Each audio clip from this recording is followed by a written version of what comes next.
خندل مو په فطرت کې ګډ دي. یو روڼ تندی، یو ماښامې او لږه مینه وغواړو. په دې دومره مصروفه ژوند کې د یارانو یو ماښامې را جوړول د کمال او فن نه ډکه خبره ده. خو نن دا کمال د ولی باغ د یو نر پلار نر زوی حاجي امدادالله خان په خپله حجره کې ترسره کړو.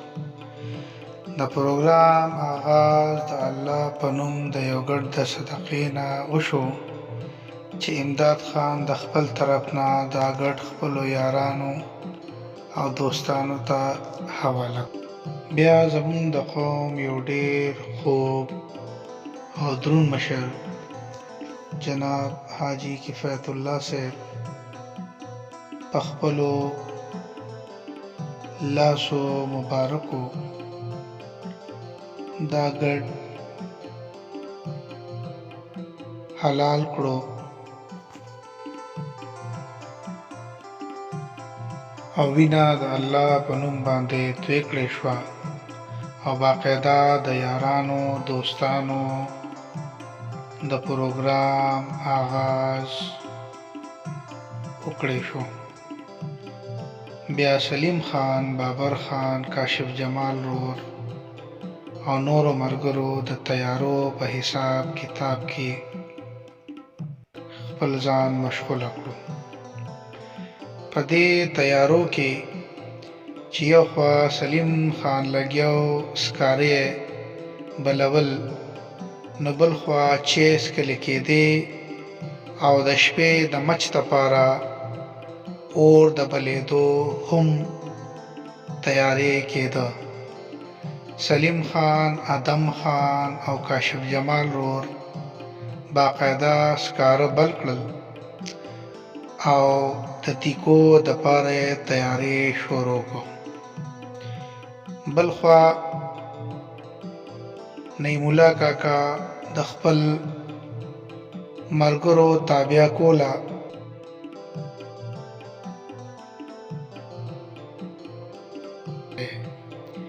په دې شیبو کې زموږ د خوازیخیل قوم صدر جناب پلک شیر خان تشریف راوړو چې ورسره خپل پرزند قلندر شیر خان هم موجود و.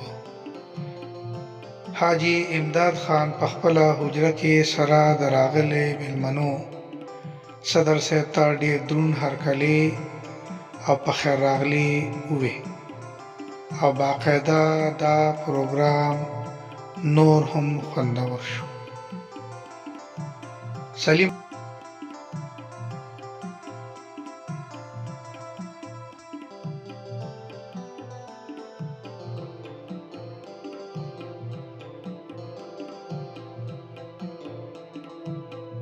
د نمکین تیکو دپاره امداد خان، سلیم خان، کاشف جمال، فخر علم کاکا، فراز خان، ادم خان خپله ډیوټي ترسره کوله او بل خوا بابر خان د کړایۍ په جوړولو کې سره د نورو ملګرو او یارانو مصروفه و.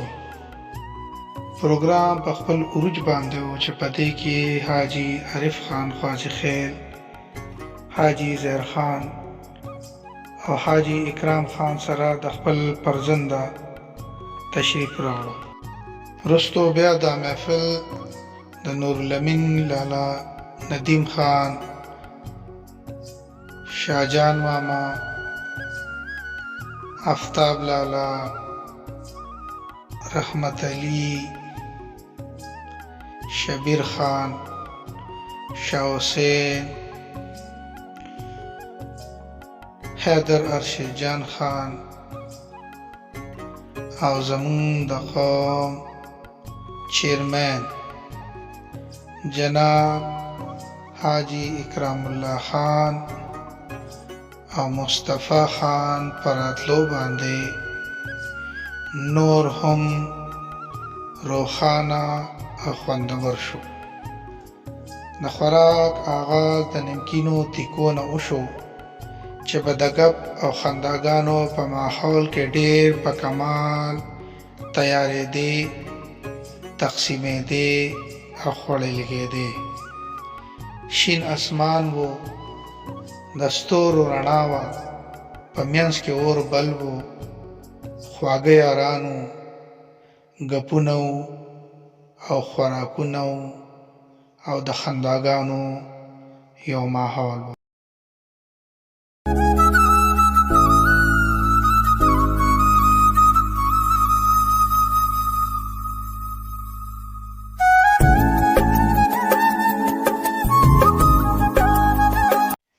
په دې شیبو کې د کړایۍ غوښه تیاره شوه او باقاعده د خوراک آغاز وشو.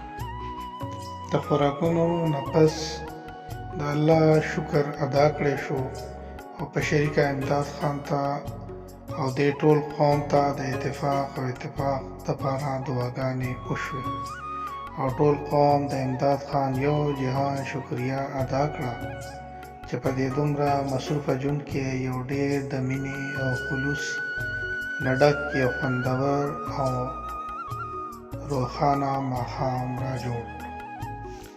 سوی لوی زړه چې کله په مستۍ شي، غم لړلی ماښام هم په خوشحالۍ شي او د خلوص نه ډک زړګي چې یاران درکي، څو قدمه هم ګلونه شي ډالۍ شي.